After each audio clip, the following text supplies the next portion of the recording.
네, 안녕하십니까. 김동현 전 월간조선 기자, 다시 또 찾아왔습니다. 지난 시간에는 이제 12가지 의문점, 그 피살된 공무원 A씨에 관련된 그 12가지 의문점을 총 3편에 걸쳐서 여러분들께 보도드렸습니다. 그래서 뭐 그 중에 한 개의 에피소드만 보신 분들도 계시고, 3개를 다 보신 분들도 계시는데, 12가지 모두를 다 보신, 그 3가지 에피소드를 모두 보시면 12가지 의문점들을 이제 종합적으로 이제 보실 수 있다라는 점을 설명을 드리고요. 오늘 가지고 온 주제는 아무래도 지금 가장 뭐랄까요, 뜨거운 이슈랄까요? 북한의 열병식 관련된 내용입니다. 뭐 열병식에 대해서 분석을 한다고 하면은 뭐 뻔한 내용 또 나오는 거 아니냐, 뭐 이렇게 생각하실 수도 있겠지만, 이번에는 그 최초로, 거의 뭐 세계 최초, 뭐 국내 최초로 그 보도되지 않았던 내용을 여러분들께 가지고 왔습니다.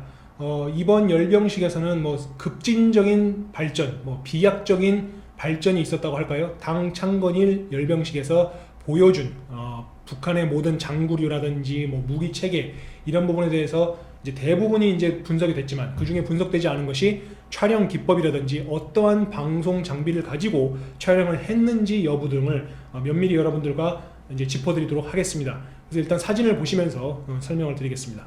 먼저 이쪽 그 제목을 보시면, 단독 북한군 10월 10일 당 창건일 열병식 촬영 기법 및 무기류 최초 분석이라고 설명을 드리겠습니다. 그래서 기존에 나오지 않은 분석들을 종합적으로 이제 설명을 드리는 겁니다. 먼저 사진을 한번 보시죠. 자, 이쪽에 사진을 보시면은 이제 군인들이 정말로 현대화된 장비들이 진짜 눈에 띄는 장비들이 있죠. 제가 동그라미 쳐놓은 것들을 하나씩 보시면은, 일단 뭐 헬멧이라든지, 또 헬멧 위에 착용된 이 야간 투시경, 그 다음에 총기류, 그 다음에 총기류도 그냥 일반 총기류가 아니라 그 뭡니까, 수직 그 손잡이라고 하는 것이 이제 총기 앞에, 총열 앞에 지금 장착이 돼가지고 상당히 더 전술적인 기동을 하기 쉬운 이런 형태로 지금 바뀌었습니다. 그리고 총기도 대부분 색상이라든지 이런 것도 좀 바뀌었고, 그 다음에 이제 장갑 부분도 보면은 이 너클이라고 할 수 있는 이 주먹의 이 너클 부분도 이제 강화된 강화 플라스틱 같은 것이 장착이 되어 있고, 그러니까 뭐 최악의 경우에는 6탄전에는 이제 공격 무기로서 이제 주먹을 사용할 수 있도록 그런 것도 되어 있고, 또는 이렇게 땅을 짚었을 때라든지 이럴 때 손에 부상을 좀 방지할 수 있는 그런 최신 장비들이 지금 탑재가 되어 있습니다. 그리고 이제 약간 이쪽 아래쪽에 보시면은 이 니패드라고 부르죠, 보통. 그 무릎 보호대. 현재 우리나라 군복에도 이거를 그 니패드라고 하는 무릎 보호대를 넣어야 된다라는 주장이 많았는데, 아직까지 디지털 군복이 채택됐음에도 이 니패드가 아직 적용이 되지 않았습니다. 그런데 지금 이번에 북한군은 이 니패드까지 적용이 된 최신형 군복을 지금 장착을 하고 있다. 그리고 뭐 위장 무늬 같은 경우도 보통 이 특수부대, 그 미국의 특수부대라든지 전 세계 유수 특수부대들이 채택하는 그런 패턴을 지금 사용을 하고 있습니다. 그래서 뭐 이것과 관련해서도 지금 뭐 전문가들이 또 분석을 한 내용이 있는데요. 지금 이런 것들이 점진적인 게 아니라 급진적으로 그 기존의 2017, 2018년 기존 열병식에서 나오지 않았던 것들이 지금 이제 정말로 어떻게 북한이 이렇게 단기간에 많은 발전을 이뤘는가 싶을 정도로 이런 비약적인 발전이 있었다. 그리고 뭐 총기류에도 보시면은 아까 장갑 옆에 보시면 또 랜턴이 달려 있습니다. 그래서 총열 앞쪽에 랜턴이 달려 있어서 뭐 야간에 어떤 건물이라든지 시가지 전투를 들어갔을 때 어두운 실내에 들어가도 랜턴을 켜고 바로 확인되면 이제 사살을 하고 뭐 대응을 할 수 있는, 상당히 기동성이 이제 업그레이드 되고, 전술이라든지 요새 소위 말하는 뭐 그 뭡니까, 시가지전이라든지 이런 현대전에 지금 잘 맞는 형태로 지금 개선이 됐습니다. 물론 이걸 가지고 이 일각에서는 실제 작동 여부는 확인할 수 없다라고 말을 하고 있습니다만, 이게 작동이 아직 안 되는 상태라고 할지라도 이렇게 많은 수의 군인들이 이런 현대 장비를 지금 다 가지고 있다. 자, 장비가 작동이 안 되는 거는 그렇다 치더라도 이미 이런 군복은 작동이 안 될 수가 없지 않습니까? 이미 착용만 하고 입고 있는 것만으로도 이미 준비가 된 거기 때문에, 이런 거는 뭐 아무리 저희가 최소한의 그 뭐랄까요, 가능성, 최소한의 무장 능력, 최소한의 기동성 등을 본다고 할지라도 이 북한의 비약적인 발전은 어떻게 뭐 설명을 할 수 없을 정도로 아주 단기간에 급진적 발전이 있었다. 그래서 이 부분은 여러분들도 주목해야 되고, 지금 현재 우리 국방부라든지 이 안보기관에서도 이걸 면밀히 감시해야 된다라고 말씀을 드리겠습니다. 그 다음에 이제 추가적으로 들어가면은, 이 부분은 지금 현재까지 그 언론에서 잘 보도되지 않은 내용입니다. 지금 여기에서 이제 선보인 군인들이 전체 보병을 대변하는 건 아닙니다. 일부 그 특수전 또는 이런 특수 부대원들의 일부라고 하지만 상당히 지금 발전이 됐고, 지금 이 여군들이 장착하고 있는 무기류가 지금 상당히 놀랍습니다. 지금 아까 남군들, 이 위에 있던 이 남군들은 이미 보도가 많이 됐는데요.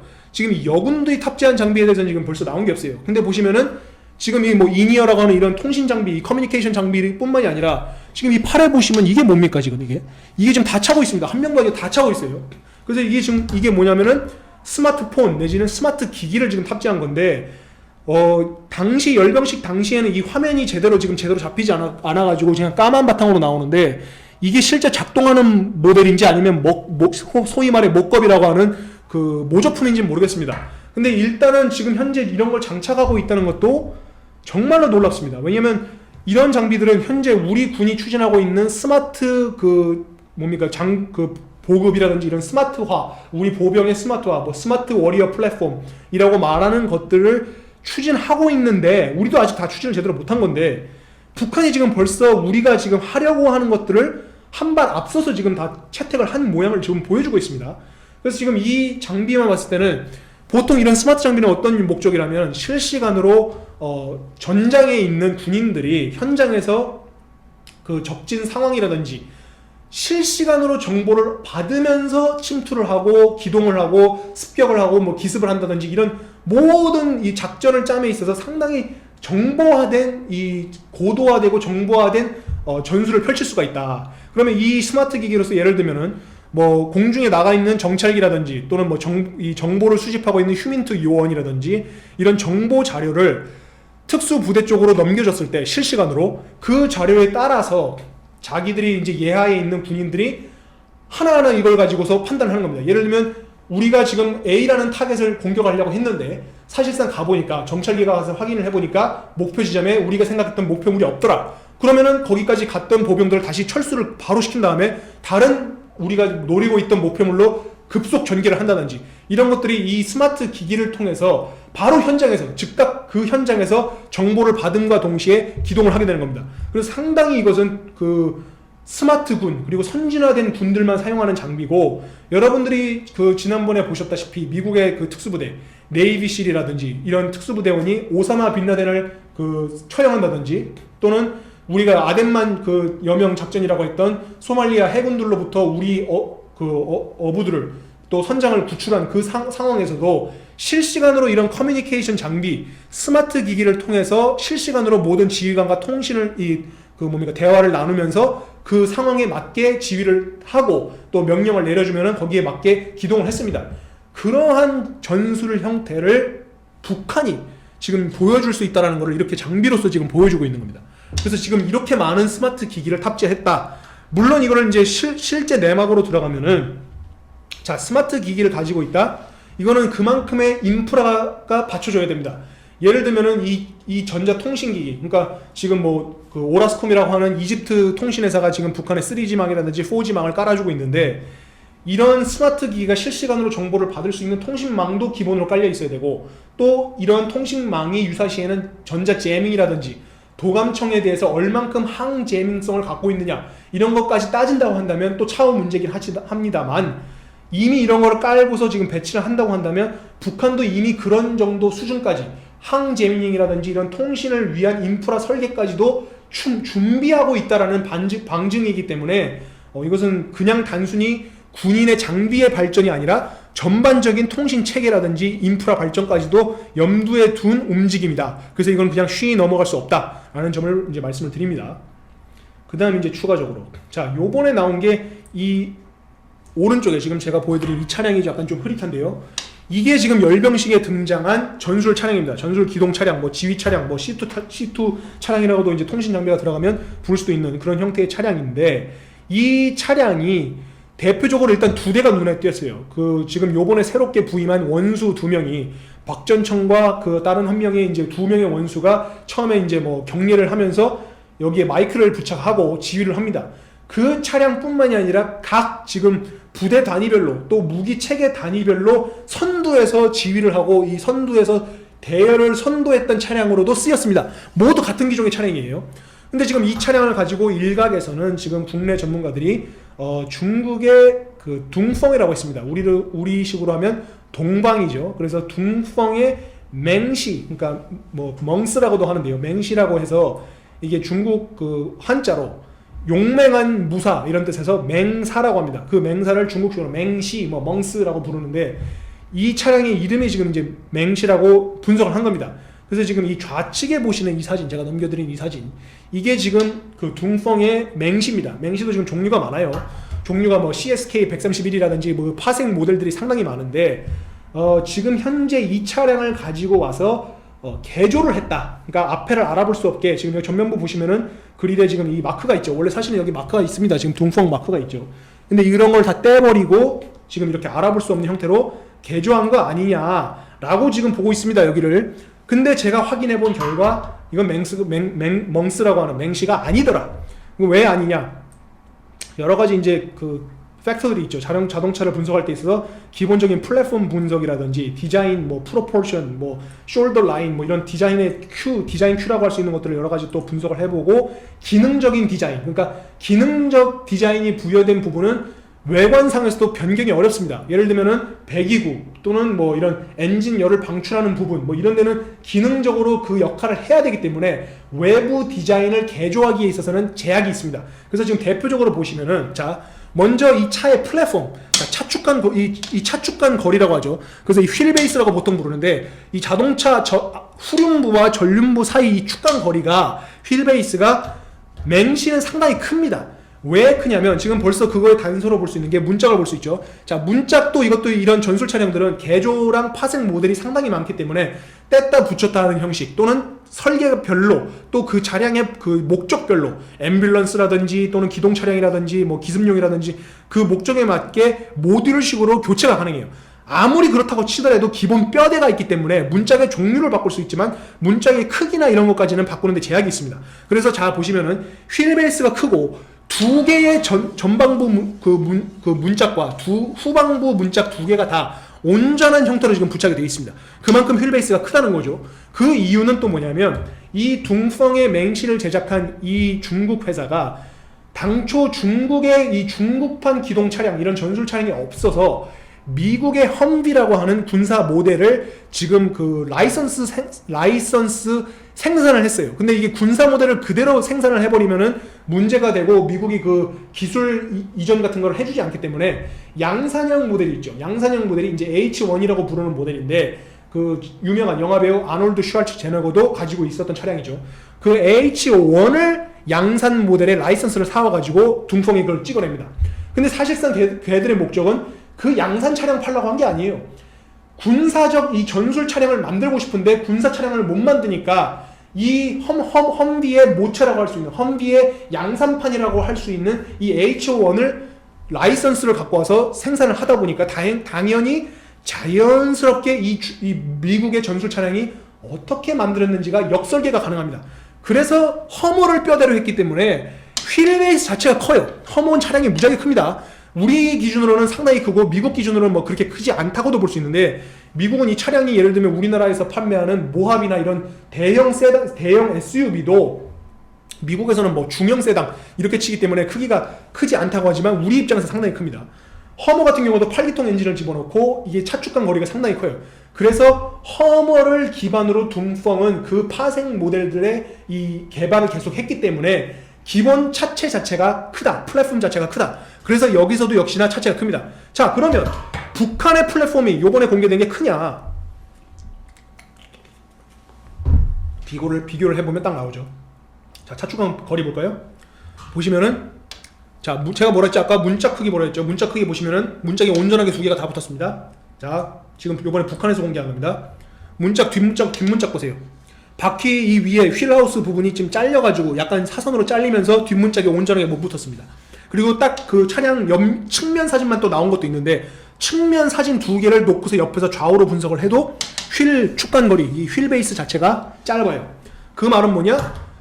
기존에 지금 둥펑이 제작한 차량을 개조한 거냐 그러면 둥펑의 멍스를 개조한 거냐? 아닙니다. 플랫폼 자체를 개조하기는 어렵습니다.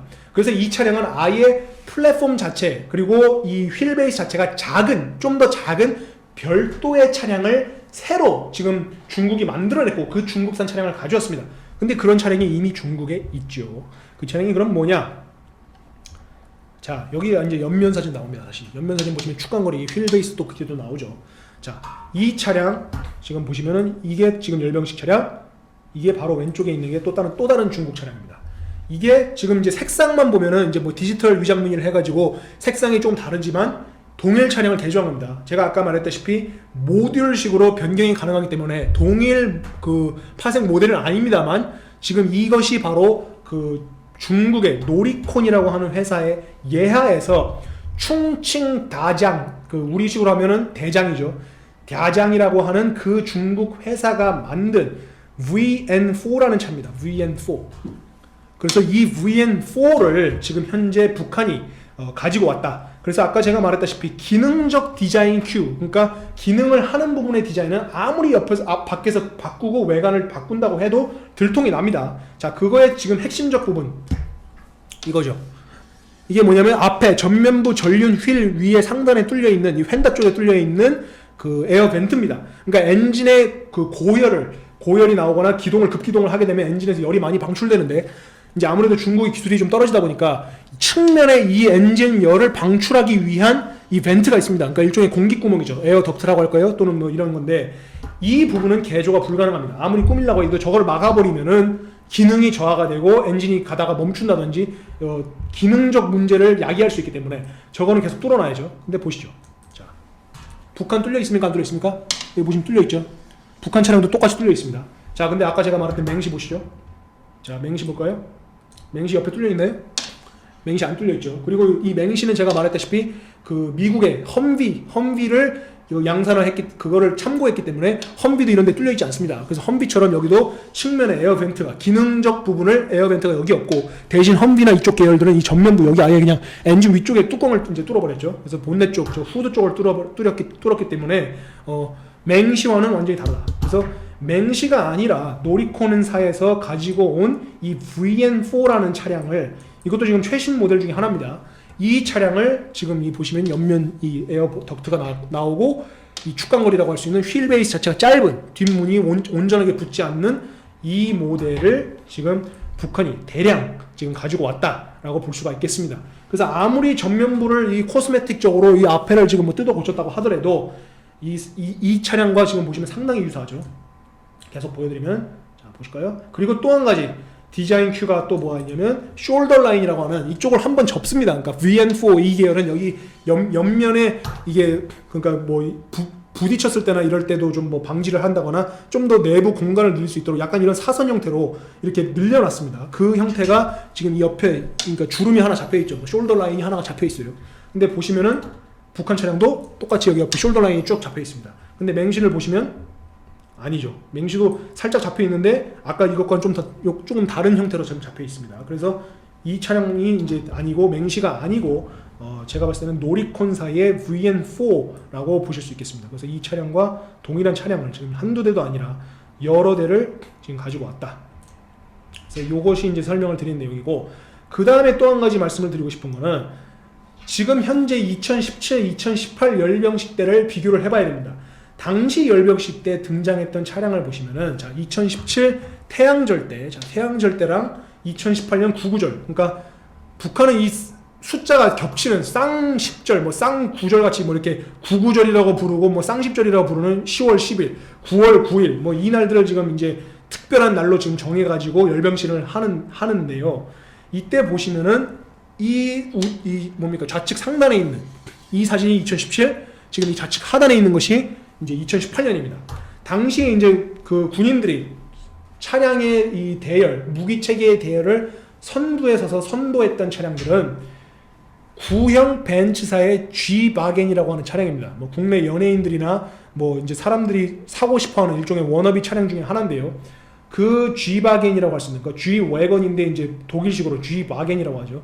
이 차량의 숏 바디, 그러니까 뒤가 좀 더 짧은 형 모델의 구형 버전을 북한이 대량으로 가져왔었습니다. 그래서 보시다시피 이 사진처럼 G-바겐이죠. 이 G-바겐인데 국내에서는 뭐 가장 많이 팔리는 모델이 검정색이 많습니다. 검정색 모델이 많지만 이제 북한은 이거의 구형 모델을 이 국방색을 씌워가지고 군사용으로 개조를 하고 여분의 타이어도 뒤쪽에 부착을 한 형태로 이제 노출돼가지고 붙이는 형태로 이제 가지고 들어와서 지휘관들이 이제 뭐 경례를 하면서 이렇게 지금 도열을 하고 있습니다.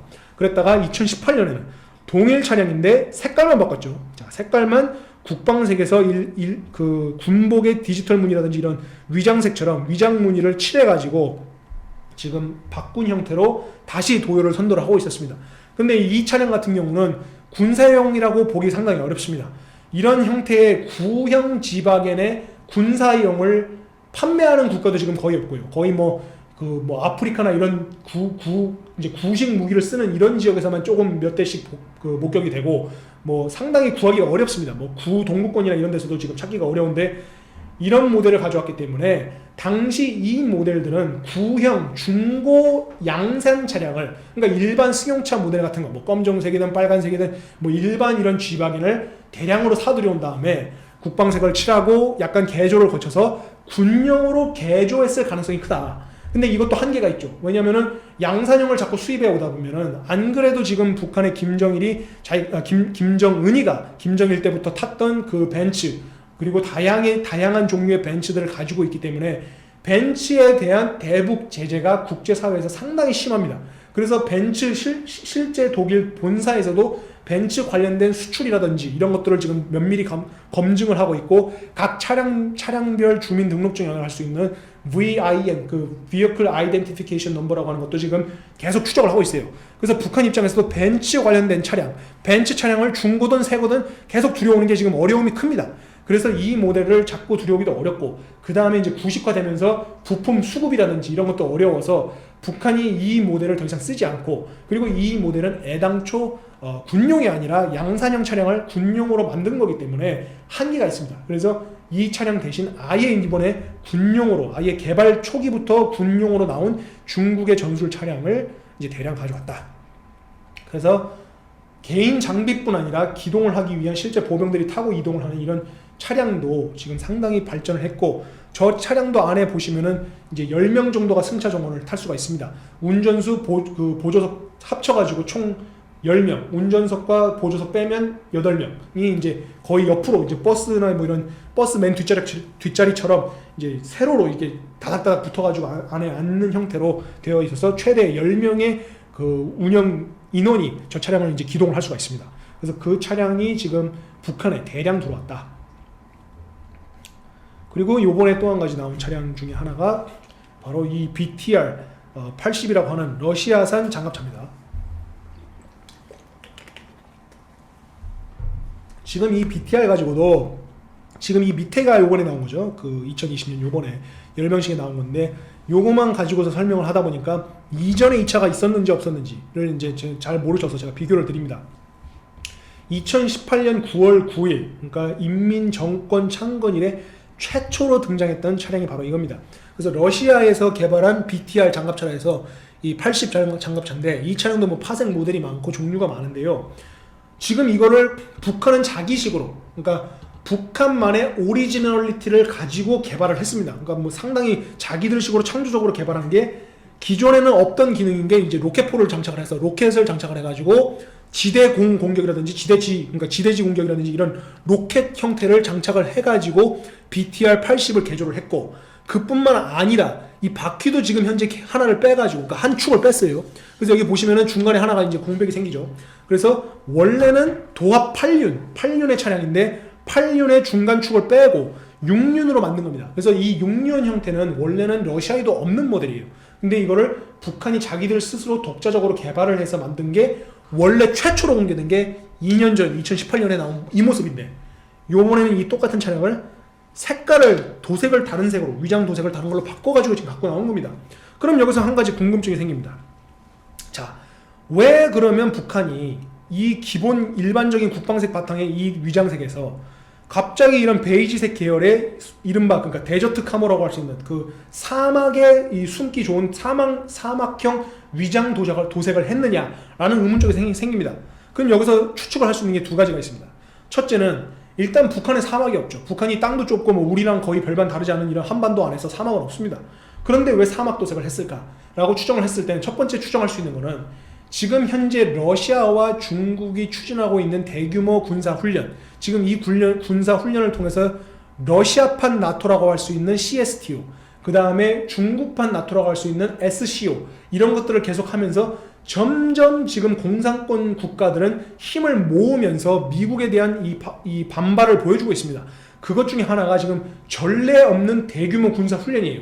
이거를 중국과 러시아가 같이 하고, 그 외에 거기에 포함된 중앙아시아에 있는 스탄 국가들, 그리고 키르기스탄, 카자흐스탄, 이렇게 스탄으로 끝나는 국가들, 그리고 몽고라든지 이런 국가들도 지금 끌어들이고 있고, 여기에 작전을 할 때 북한도 향후에는 참가할 가능성이 있는 게 아닌가. 그러니까 한마디로 국제적 규모의 연합훈련에 앞으로는 북한도 이제 같이 참여할 여지가 있는 게 아닌가. 그렇게 된다고 한다면 중국이라든지 이런 지역에서도 연습을 하고 훈련을 할 때 필요한 거기에 맞는 위장 도색을 칠했을 가능성도 있고, 또 한 가지 추정할 수 있는 거는 해외 수출입니다. 지금 이 열변식 장면이 지금 현재 우리 우방국이라든지 한국, 미국에게는 이게 상당한 도발로 보이지만, 북한의 친구들이라고 할 수 있는 테러를 자행하는 테러 조직, 그리고 이란, 이런 적성국들 입장에서는 이건 사실상 무기 전시회입니다.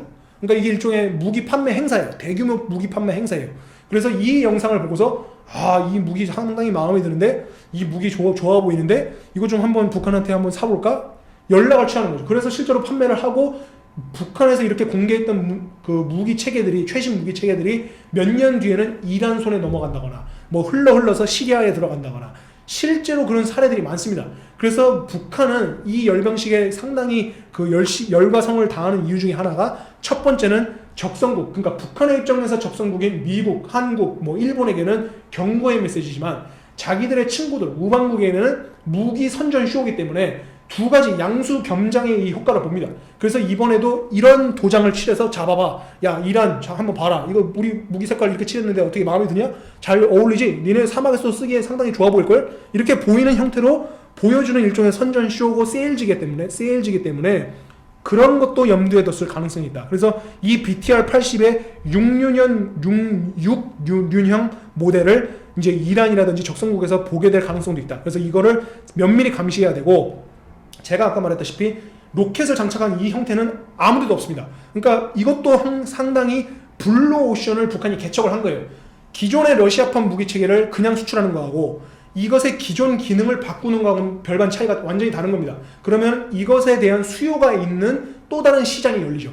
그 시장을 뚫기 위해서 북한은 이런 개발도 하는 겁니다. 자기들이 이거를 도발 목적, 공격 목적으로만 사용하는 게 아니라 판매 목적에 있어서도 자기들 스스로 새로운 블루오션을 개척하는 거기 때문에 6년으로 그러니까 바퀴 6개로 바꾸면 좋아지는 점이 있죠. 자, 바퀴가 8개면 아무래도 기동 면적이라든지 회전 반경이 넓어집니다. 근데 6륜으로 바꿀 경우에는 지금 현재 추정하기로는 뒤에 4륜은 구동축, 그러니까 실제 구동을 하는 바퀴고, 앞에 2개 축은 구동을 하지 않고 회전축으로만 보이는데, 그러니까 이 조향만 되는 조향축으로만 보입니다.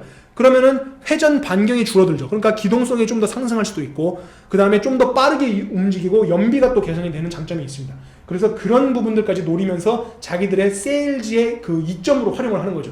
야, 이게 러시아에서 팔고 있는 거는 바퀴가 8개라서 더 무거워, 그리고 기름도 더 많이 먹어, 우리 거는 바퀴 6개야, 봐봐, 이게 훨씬 좋아. 이런 식으로 세일즈를 할 수 있기 때문에 이러한 세일즈를 염두에 둔 그런 쇼일 가능성도 있다. 그래서 이것이 적성국인 이란이라든지 다른 테러 집단, IS라든지 이런 손에 흘러들어가지 않는지 국제사회가 면밀히 감시해야 되겠습니다. 그리고 아까 말씀드렸던 그 전술 차량 또 나와 있죠. 자, 그 다음에 이제 제가 아까 처음에 시작할 때 말씀드렸다시피 세계 최초, 거의 최초로 보도드리는 내용이 촬영 기법입니다. 자, 이번에 열병식은 기존에 보지 못했던 이런 카메라 앵글들이 나와요. 그 중에 하나가 뭐냐면은 바로 이 장면이죠. 자, 이 장면이 뭡니까? 마치 무슨 사람 가랑이 밑에서 찍은 것처럼 차량 무기 체계가 지나갈 때 트럭 밑에서, 트럭 바퀴와 바퀴 사이에서 다음 도열하는 차량들의 모습이 찍히는 장면이 나옵니다. 자, 이런 영상 아무리 찾아봐도 2018년, 2017년에 있었나요? 없었습니다. 기존에 전혀 볼 수 없었던 앵글이 나왔어요. 이 앵글을 지금 북한이 도입을 한 겁니다. 그럼 왜 이런 앵글을 도입을 했냐? 이거죠. 무기체계가 그냥 지나가는 것과 이런 무기체계가 마치 깔고 지나가듯이 어떤 카메라 앵글 위로 이렇게 지나갈 경우에는 상당한 웅장함, 위압감, 이런 강력한 무기체계의 이런 뭡니까? 그 무기체계의 선전을 하기에도 상당히 용이하고 유리한 카메라 앵글입니다. 실제 드라마나 이런 데서도 어떤 등장인물이 상당히 그 뭡니까? 위대하게 포장이 된다거나 강력한 인물이 등장했을 때도 밑에서 위로 찍는 이런 앵글을 많이 활용을 하죠. 영화나 이런 데서도. 그런 앵글까지도 고려를 해서 자기들의 무기체계가 더 돋보이기 위한 이런 카메라 앵글샷도 지금 급진적으로 발전을 했다. 그러니까 단순히 무기체계만의 발전이 아니라 영상 촬영 기법까지도 지금 대대적으로 발전을 했습니다. 그럼 여기서 또 한 가지 역추적할 수 있는 게 있죠. 자, 카메라를 이런 데 심어놓을 경우에 어떻게 되나요? 이 영상도 전체 메인 센터에서 카메라를 계속 넘겨주죠. 카메라 앵글이 지루하지 않도록 뭐 옆에서 측면샷, 공중샷, 전체샷 이런 거를 계속 버드 아이 뷰 이런 거를 계속해서 넘겨주는데, 이런 카메라가 하나 또 추가가 되고 새로 들어가면은 새로운 카메라 기종, 새로운 카메라 이 기법을 연결해서 실시간으로 끊임없이 이 영상을 그러니까 끊기지 않고 보여주려면 카메라 기능 외에도 인프라적으로도 방송 장비, 방송 기능에도 지금 상당한 발전이 있었다는 방증이라고 볼 수가 있습니다. 그리고 이 카메라 어떻게 찍었냐? 자, 이겁니다. 지금 드론이 촬영한 이 화면, 이 샷 자체는 드론이 찍은 거예요. 지금 현재 밝혀진 거는 그 중국의 세계 최대 드론 제작 업체인 DJI가 이미 미국이 제재 대상으로 올리고 미국이 지금 거의 뭡니까 더 이상 그 판매할 수 없도록 지금 대항하고 있는 회사이기도 하죠. 이 회사의 장비 안에서도 지금 스파이 칩이나 이런 것들이 발견됐다는 보도들이 줄을 잇고 있습니다. 지금 이 DJI에서 판매하고 있는 상업용 그 드론 카메라를 지금 구매했습니다. 그래서 거기서 판매하는 마빅 프로 2라는 장비를 지금 사용한 걸로 보입니다. 그래서 그 공중샷을 이렇게 찍은 겁니다. 실시간으로 찍으면서, 이것도 지금 제가 이게 스틸컷이라서 이렇게 나오지, 움직이는 샷으로 보면 이것도 상당히 다이내믹하게 이 트럭들 위에서 싹 기동을 하면서 찍는 장면 중에 하나를 지금 포착을 했고, 그 포착된 장면 중에 딱 이 장면이 나옵니다. 지금 이게 뭐냐면 제가 지금 보기로 카메라로 추정을 하고 있습니다. 이 장면을 찍으면 이렇게 되는 겁니다. 이렇게 차가 지나가는 모양이 되는 겁니다. 그리고 그럼 카메라를 땅에다 심어뒀으니까 밟히는 거 아니냐? 아니죠. 지금 여기도 지금 어렴풋이 나오는데 여기 선이 보입니다. 선이 이렇게 다 도열할 때는 선이 보이죠. 흰색 선이 보이는데, 이 차량들이 줄 흐트러짐 없이, 그리고 북한이 이런 거 상당히 신경 쓰죠. 도열, 그리고 이 각과 각, 그 다음에 오와 열 이런 거 상당히 신경 씁니다. 이 진행 방향도 이 트럭 기사들이 이 선을 제대로 응시하면서 갈 수 있도록 선이 지금 다 표시가 되어 있어요. 그래서 바퀴 사이로 지나갈 수 있도록 그 위치에다 딱 심어놓고 그 위로 트럭들이 지나가게 하기 때문에 전혀 밟힐 문제가 없죠. 그래서 여기다가 심어놓고 이런 장면을 찍었다. 자, 이거 하나만 바뀌었다고 하면 재미가 없죠. 그거 하나만 찾으면 재미가 없죠. 또 찾았죠. 보시면은 팔로우업 앵글이 또 하나 나옵니다. 지금 보시면은 이 장면인데요. 이 장면은 지금 현재 아무데도 보도가 된 적이 없습니다. 지금 요번에 등장한 ICBM, 그러니까 더 커지고 거의 세계 최대 크기라고 할 수 있는 더 커진 ICBM이 등장할 때 기존에는 보지 못했던 앵글이 하나 나옵니다. 뭐냐면은 차량이 ICBM이 이렇게 진입을 하고 트럭이 움직이면서 진입을 하는데, 이 진입 장면을 상당히 낮은 각도에서 다 같이 따라서 팔로우업 하면서 찍는 장면이 나와요. 그 장면이 뭐냐면, 그러니까 자기들은 이겁니다. 북한 입장에서는 자기 이 열병식의 꽃, 열병식의 하이라이트인 ICBM을 좀 더 도드라지게 보이게 하려고 상당히 그 특수한 이런 촬영 기법들, 기존에 써먹지 않던 그 촬영 기법을 동원을 한 거예요. 그때 이 촬영 기법을 썼는데 이걸 팔로우업 하면서 따라가는 장면이 나옵니다. 그 장면을 어떻게 찍었나 보니까, 원래는 제가 생각했을 때는 이랬죠. 레일 캠이라는 게 있습니다. 레일 캠에서 자, 이런 게 있습니다. 이게 보통 그 올림픽에 많이 쓰죠. 하계 올림픽에서 육상 경기할 때 그 뭐 이래서 우사인 볼트가 전력 질주를 한다. 그러면 그것과 동일한 속도로 이 카메라가 이 레일, 그러니까 한마디로 열차처럼 열차 궤도를 깔아놓고 그 위로 열차 선로 위로 따라서 뛰는 것처럼 똑같이 이 선수를 따라서 이게 같이 확 이동을 하면서 촬영을 하는 겁니다. 이게 일반적으로 쓰는 팔로우업, 이런 스포츠 경기에서 쓰는 팔로우업인데, 북한은 이걸 쓰지 않았어요. 그러니까 왜냐면 저런 걸 깔아놓으면 이제 다른 데서 다른 각도에서 찍었을 때 걸리거나 보이니까 쓰지 않고, 요번에 등장한 게 바로 요겁니다. 지상형 드론. 그러니까 땅바닥에 RC카나 이런 무선 조종 자동차처럼 지상을 바퀴로 달린 상태로 움직이는 이런 지상형 드론이 지금 이번에 최초로 지금 공개가 됐고 포착이 된 겁니다. 그래서 이 사진을 이거 자체가 상당히 이런 전체 화면 샷의 귀퉁이에 원래 찍히지 말아야 될 부분이 우연찮게 찍힌 걸 제가 포착을 한 건데, 그러다 보니까 이거를 확대를 하다 보니까 화질이 깨집니다. 그래서 그거는 좀 양해 부탁드리는데, 보시면은 어떻게 되어 있냐면 지금 차류형으로 제가 추정을 합니다. 이게 궤도형, 무한궤도형은 아니고 차류형으로 해서 바퀴가 4개 달린 이제 드론에, 여기 뒤에 보시면 까만 부분이 뭐냐면 이렇게 된 그 몸체 위에, 바디 위에 이렇게 돼가지고 그 카메라를 장착을 한 겁니다. 그래서 카메라 각도는 이렇게 해서 그 들어오는 차들을 찍는 거죠. 그래서 이 차량이 이동하면서 들어오는 이 IC빔이나 이런 걸 따라서 같이 움직이면서 이 장면을 찍는 이런 형태로 지금 촬영이 됐다라는 걸 이제 말씀을 드립니다. 그래서 요게 그냥 이것만 찍힌 게 아니라 이 차량을 실제로 조종하고 운용하는 사람도 제가 포착을 했습니다. 그게 보면 이거죠. 자, 이것도 아주 희미하게 잡혔어요. 지금 여기 보시면 사람 보이시는지 모르겠는데, 사람이 이렇게 이게 쭈그리고 앉아가지고 땅바닥에서 이 드론을, 이 지상형 드론을 집어 올리는 장면이 지금 찍힌 겁니다. 그 장면이 찍혀 있고, 또 다른 각도에서 보면은 집어 올린 이후가 지금 찍혔죠. 뒤에 이 빨간 원에 보시면은 사람이 아까 그 지상형 드론을 집어서, 그러니까 땅바닥에서 이렇게 집어가지고 들어 올리는 장면이 다른 각도에서 이렇게 찍힌 거예요. 그래서 빨간색 이 원안에 보시면 희밋하게 드론을 지금 들어 올려가지고 회수를 하고 있죠. 그리고 그 옆에 서 있는 이 사람. 자, 이 사람도 보시면은 이제 원거리에서 찍혀 잘 안 보이는데, 손을 보시면 손에 뭘 들고 있어요. 그러니까 이게 지금 제가 보기로는 컨트롤러로 지금 생각이 됩니다. 그래서 드론, 공중 드론을 뭐 스마트폰이나 이런 걸 끼워가지고 실시간으로 그 드론이 찍고 있는 촬영 장면을 조종자도 같이 보면서 이제 컨트롤을 한다거나, 지상형 드론 마찬가지죠. 컨트롤러가 있어야죠. 컨트롤을 하면서 이 장면들이 잘 나오고 있는지를 확인을 하면서 조정을 하는 겁니다. 그래서 실질적으로 지금 포착된 것만 2명이기 때문에 지금 현재 북한은 다량의 드론들을 가지고 이번 열병식을 찍었다. 기존에 전혀 보지 못했던 방식으로 찍었다. 그러면은 한 가지 알 수 있는 게, 자, 이 드론만 가지고 생각하면은 뭐 그냥 잘 찍었네, 그냥 뭐 찍었나 보다, 이 정도로 생각할 수 있는데 그게 아닙니다. 자, 드론이 얼마나 위협적이고 저희한테는 이게 무서운 이야기냐면, 자, 기억하실 겁니다. 이거 기억하십니까? 2014년 강원도 삼척에서 발견된 북한 무인기입니다. 이건 공중 무인기. 당시 이제 중국산 무인기를 가지고 와서 거기다가 DSLR 카메라를 심어가지고 이 무인기를 미리 짜놓은, GPS 코드로 짜놓은 그 코스대로 비행을 하고 북한으로 복귀할 수 있는, 당시로선 상당히 조악한 형태의 드론이었습니다. 근데 이러한 드론 자체도 북한이 가지고서 무기화를 해가지고, 우리가 생각하지 못한 무기화를 해가지고 한국의 정보를 획득하려고 이런 무인기를 다량으로 보냈죠. 색깔도 보시면 하늘색이에요. 그래서 밑에서 이 드론을 공중에 날고 있는 모습을 밑에서 봤을 때는 하늘에 묻혀가지고 잘 육안식별도 되지 않습니다. 그래서 이런 무인기가 그때 한 대도 아니라 3대 이상이 계속해서 발견이 됐습니다. 강원도, 뭐 강화도 일대에서 발견이 됐고, 그 무인기 안에서 회수한 카메라 속 그 장면들을 보니까 경악을 금치 못했죠. 뭐가 나왔죠? 청와대 상공을 찍은 사진들이 무더기로 나왔습니다.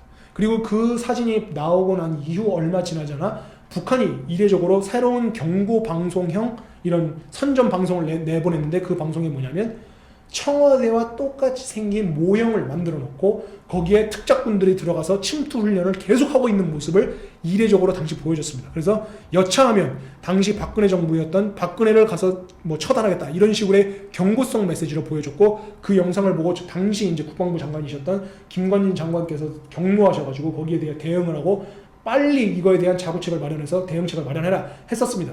그렇기 때문에, 자, 이것만 보시면 지금 현재 공중을 비행하는 드론만 위협적이라고 생각할 수 있겠지만 전혀 아니죠. 이러한 지상형 드론이 발견됐기 때문에 북한이 이런 걸 가지고 만약에 국내로 침투한 스파이나 이런 사람들이 관공서라든지 또는 차량이라든지 이런 데에 폭탄을 달고 갑자기 침투를 한다거나 하면은 막을 수 있을까요?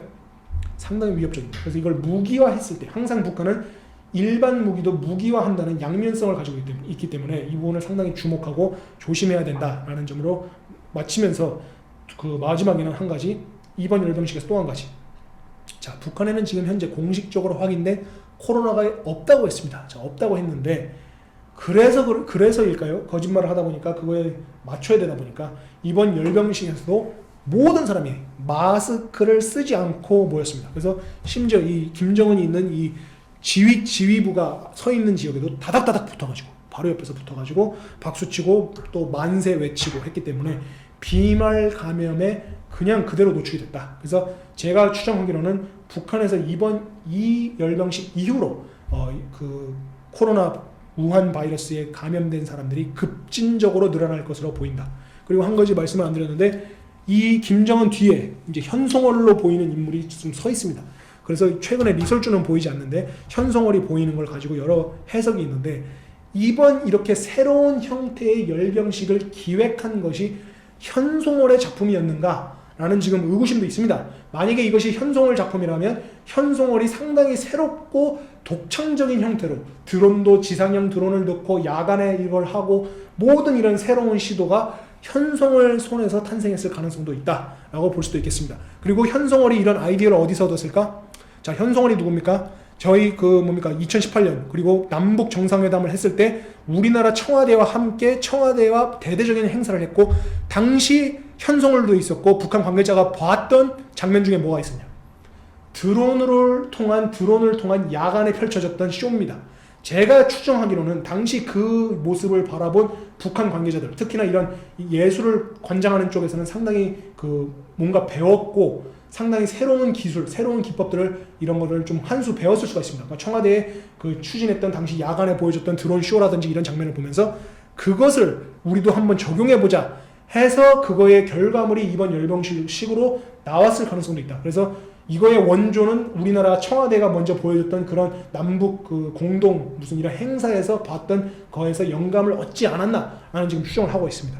그래서 오늘은 여기까지 이제 설명을 드리고 또 다른 주제로 또 다음에 또 찾아뵙겠습니다. 감사합니다.